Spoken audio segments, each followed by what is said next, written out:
and gentlemen, welcome to the studio this evening. So as you can see this evening, I am painting a bucket of flowers sitting in a windowsill. I've got a little problem with the focus on my camera. Hang on a second. It does it sometimes when the page is very white. As soon as I get a little bit of color on here, that will go away. We won't have any problems with that. Please bear with me just a second. There, come on, hands, get that thing back in focus. There we go. Maybe if I leave that on the top, it'll help just a little bit. All I'm doing now is I am putting in some base color. You can see I've got some raw wood on the windowsill, and I've got some graying wood on the outside of that sill. So it's a little bit of Payne's gray, a little bit of yellow ochre in there, and just a little bit of, looks like maybe some ultramarine blue mixed in there also. So let me tell you what I'm using in this painting. These are, of course, my Studio M-Gram paints. They are. And I am using my Dana or Art Secret quill brushes. These ones are Pure Squirrel quill brushes, mop brushes. I like them very much. I bought them in a pack off of Amazon. I think they were about $40. Still having a bit of problems with my focus. Come on, Michael, look up and notice, look up and notice. You've got to know. Oh, looked like it was coming back in focus for just a second. Hands down, there we go. Okay, so I'm dropping some red in here. A little bit of that gamboge, a little bit of alizarin crimson. I'm going to get this thing figured out in just a second. It makes a nice orange that I want in there. I am purposely trying to work very quickly and very loose in this painting. I don't want it to be tight at all. I want there to be a lot of looseness and flow in this. I don't always work that way. A lot of my paintings are much tighter.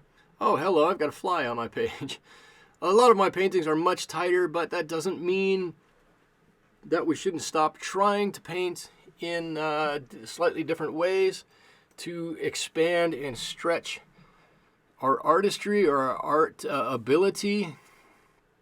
Okay, the red that's in there is a little maroon perylene along with a little Payne's gray just to give some basic colors to this bucket. I'm going over everything now with just some very basic colors. Later on I'm going to come and add all the details, but just very quickly dropping in what I can. Looks like maybe a little bit of phthalo blue in there with a little bit of that ultramarine. I will say I did paint this painting quite a long time ago. If anybody is paying attention during the opening sequence, you will see this painting in there.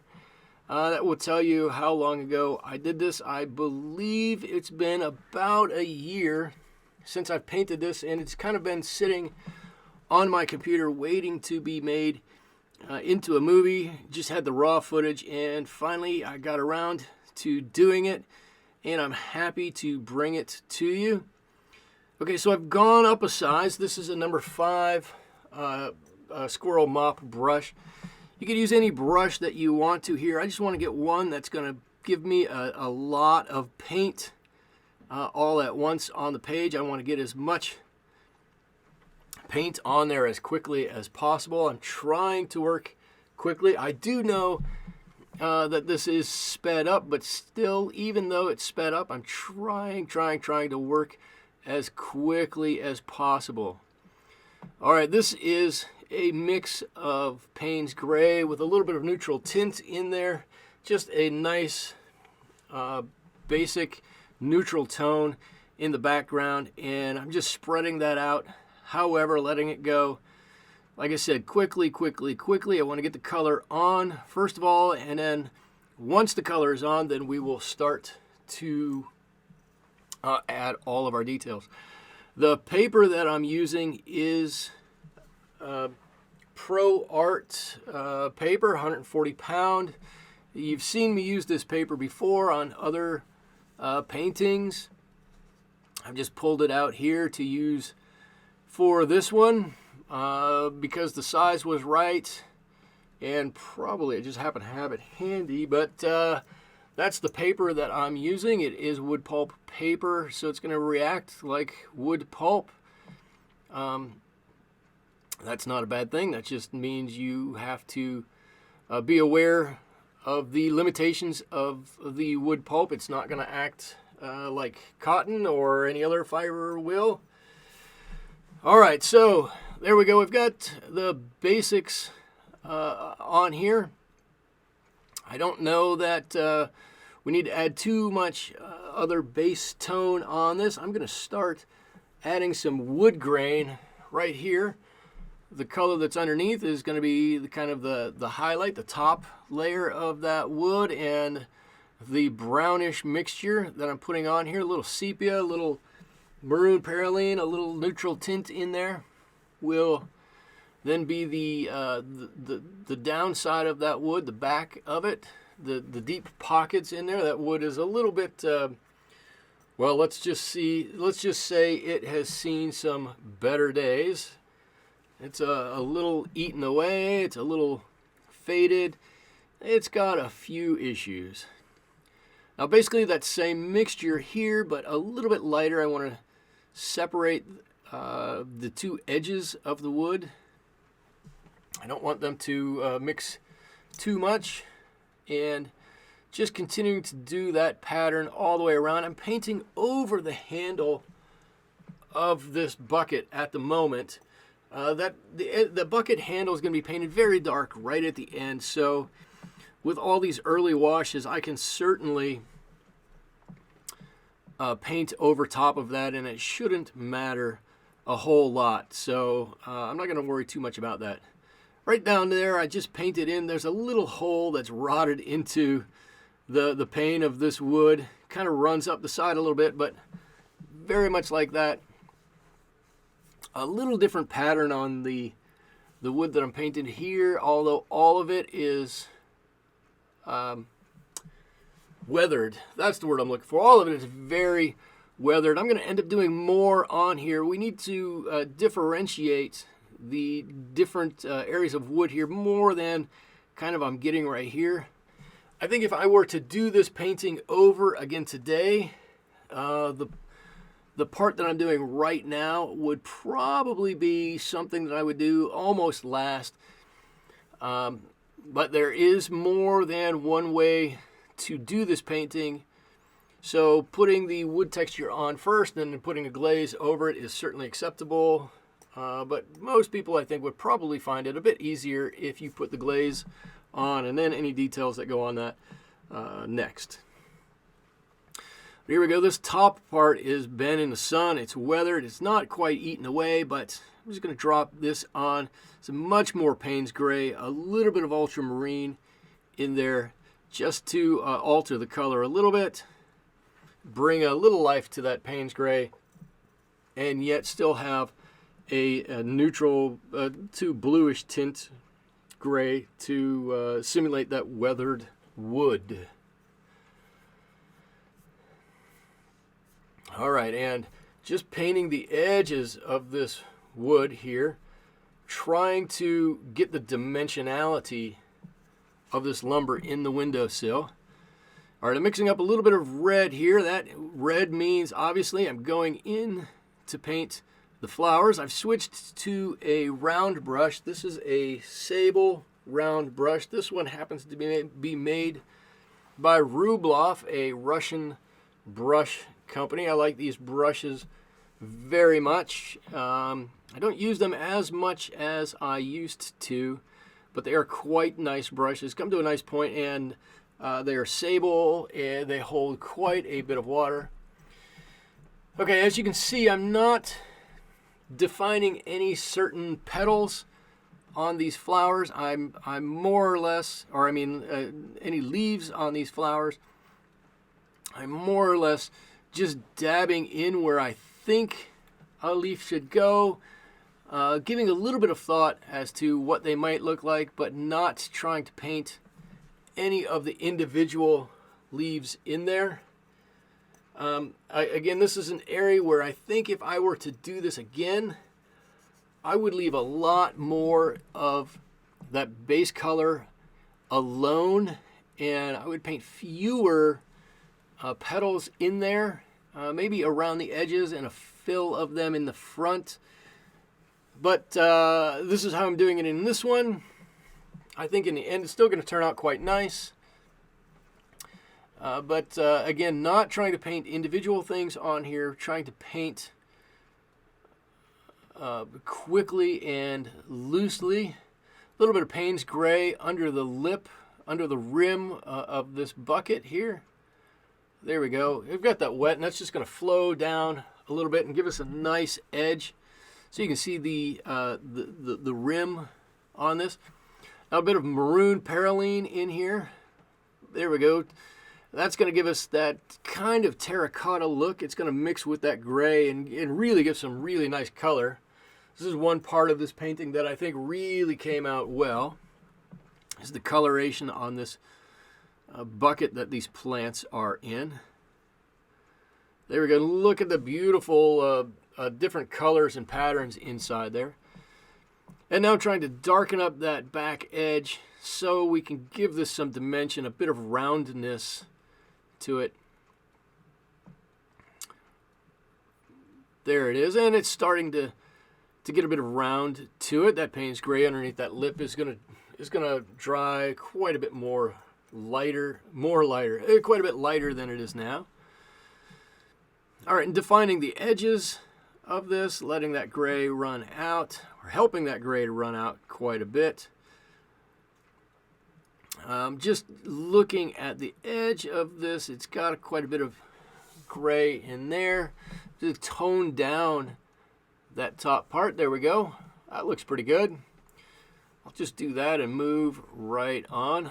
All right, mixing up a little bit of blue in here. That looked like a little bit of turquoise blue, actually, in with a little bit of the Payne's gray. A little different color. Maybe this wood had been painted white before, and the paint is still there, but it's looking quite old. Going into the inside of that sill, that wood is still pretty old and pretty mottled, and just adding a few extra details. There we go, and there's an edge right there that I just found. I'm going to make that nice and dark and bring it all the way a straight line right on down, or straight-ish line, I guess I should say. It's pretty straight for a hand-drawn or hand-painted line. Now I will need to change the color of those, the tint of those a little bit, so I can kind of separate those a little bit more, but I'll get to that. A few more details on the flat part of the windowsill here, the horizontal part of the windowsill. Maybe I should say it that way. That's probably a little bit better way to say it. And just adding a few details. That wood is really old. You can see all the grain in it. You can see a lot of places where it's rotted or has been eaten away. And the more details you put in it, the better it's going to look, at least right here, because we need to differentiate these pieces of wood. There we go. We got a little edge. I just want to put a little bit on there, and the board comes out and goes down. Here you can see that, where a couple of these pieces of wood have been nailed together. And then there's a board out there. It's a little different color.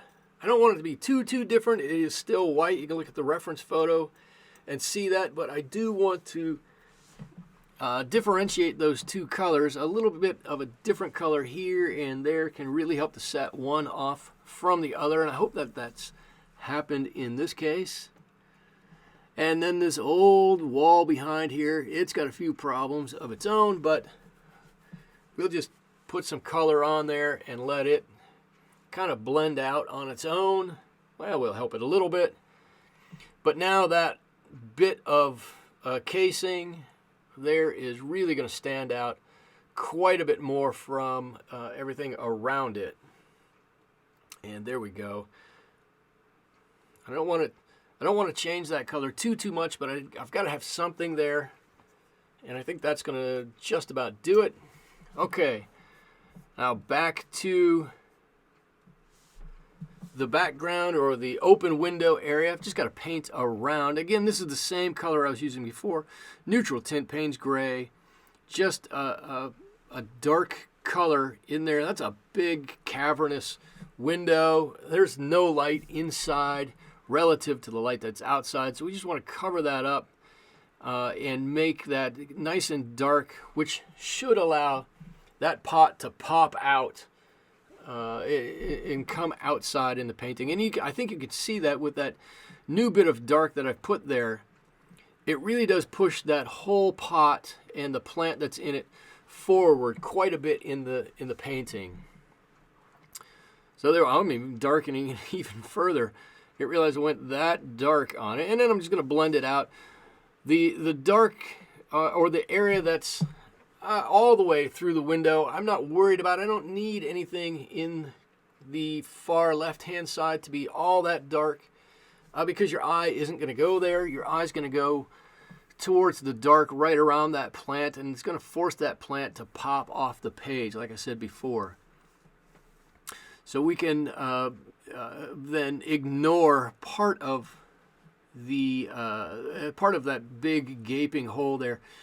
And the other thing is that I don't want to overwhelm the viewer's eyes with all of this.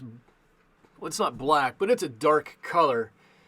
And too much of that dark is just going to make it a big hole in there that you're not going to want to look at. So blending that out a little bit really is going to help. And really focus your attention right to where I want your eyes to go to in here. Okay, and with the other dark in the background, I can then strengthen my colors in the foreground. Talking specifically about the plant here. And again, I'm not trying to paint any particular petal or leaf on this thing. I'm just going with a sense of how I want this to look. And then just giving it a few flicks here and there, mostly over the areas that I've painted before. So I'll have a light area, a medium tone, and a dark tone all in this pot of plants. I do a fair job of that. Again, I think if I were to do this again or another one similar to it, I would maybe not be so staccato, not be so individual leaf-ish shapes on the first one, but it would be paint a larger area, maybe 2/3 of the size of the initial wash, and then allow for this third layer on here to be just really dark and help to define some leaf shapes that way. But the more I put on here, you can see there it's definitely gaining a bit of life of its own. And now it's back to work on the bucket itself. There's a bit of a dark on the top of this, and then I'm going to work on the sides and whatnot. Just checking to see how the paint in the background is. There we go. There's a bit of shadow right over there. I'm going to put on a little dark and then let it blend out a little bit. And just that little bit really added a lot of dimension to the top of this bucket. Just let that blend out. Whoops. Grabbed a little bit of the red that was above it. Probably took too much of that color off, but there we go. I can always put it right back. And there we go. Just blend that out. You can see that line that separates the red of the bucket from the gray. I'm just going to kind of put that in like that. I'm not being too super careful with it. I'm not super worried whether my lines here are straight or a little off. It's a loose painting. It's not supposed to be a strict interpretation of this plant or this bucket. I am running into a little bit of problems. I'm painting quickly, and as I do when I paint quickly, I kind of lose a little brush discipline, and that's what's causing me to have to go back and rework a little bit of this. I've gotten some wet areas that I've allowed to touch and to run, and I'm not real happy with it. And so I've just got to go back and do a little bit, and now I'm just, again, adding a little bit more definition to some of the flowers there. I think that should be plenty for me. What I'm going to do is, there we go, a little bit of burnt umber, a little bit of this maroon perylene, and now I can really start to build up the dimensionality of this pot, or hope to build up the dimensionality of this pot. There we go, nice and dark on the side. That's the furthest away from the light source, way back there. And I could even have pulled that out a bit further. There's a little shadow on that sill. Something like that is probably good enough. I could, again, even with the shadow, I could go a little bit darker if I wanted to. That would help it out a little bit more. But these are all the little details that you could put in that are really going to help bring this painting to life. I could have done a bit more here, a bit more there. Again, like I said, if I were going to do this today, I would totally do this differently. I wouldn't do it completely differently, but there would be bits and pieces to this that would be different, and you'd see a different and hopefully a bit more dynamic painting if I do this again. In fact, that might be a fun exercise to do. And just adding some more, there's a little bit of burnt umber, a little bit of the maroon perylene in here, just building up some color on this bucket, trying to make it, give it a little bit of life without taking away some of the light or that grayness in the bucket that developed on the first layer.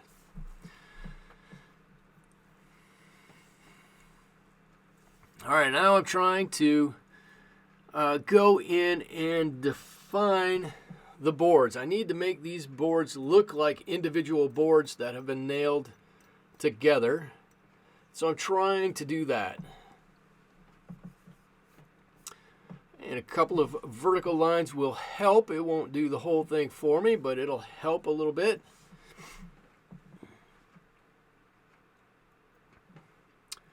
Let's see, what have I got going on here? Oh, I'm going to, remember I said that I need to do something to differentiate these one from another. They're too similar in color, so I'm graying this whole board down just a bit. So maybe a little bit of that burnt umber in there, and there's a little bit of Payne's gray in there, and these colors together are going to help to differentiate the boards from one another.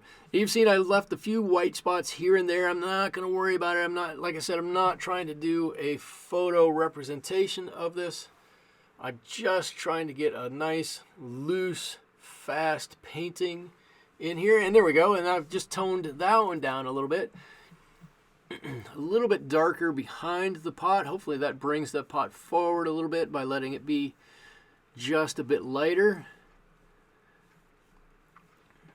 And a few more bits of grain in this wood, a little bit more detail, a little darker here, a little darker there. I think you can see that the more work that you put into these, the more we're going to get out of it.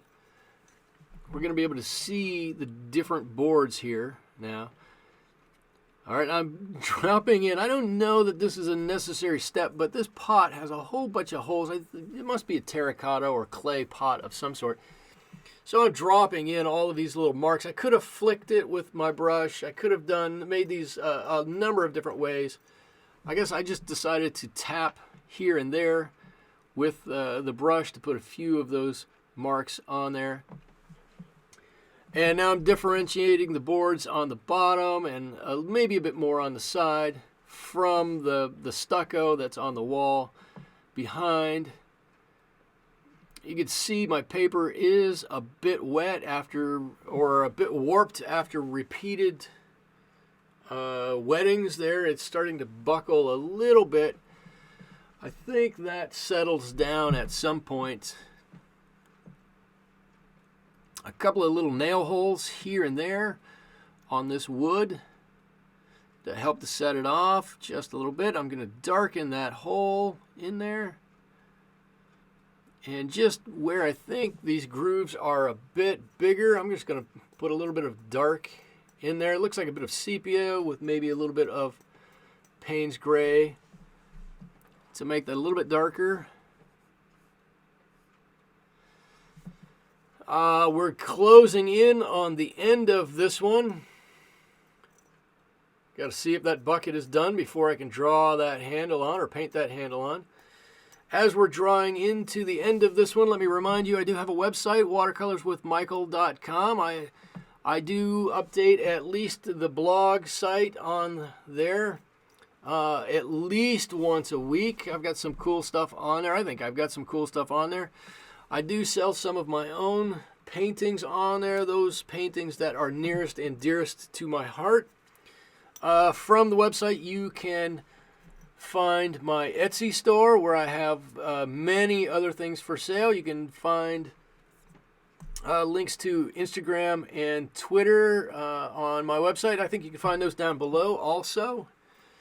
And let's see, what else do I have? I have, if you are so inclined and would like to donate to help keep me in art supplies, any help that I got would be greatly appreciated. You can find a donation area on the website. And with that, I'm going to stop the shameless advertising for myself and get back to the painting.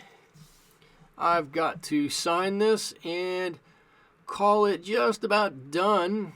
Not much else needs to be done, but I can't stop futzing with the plants.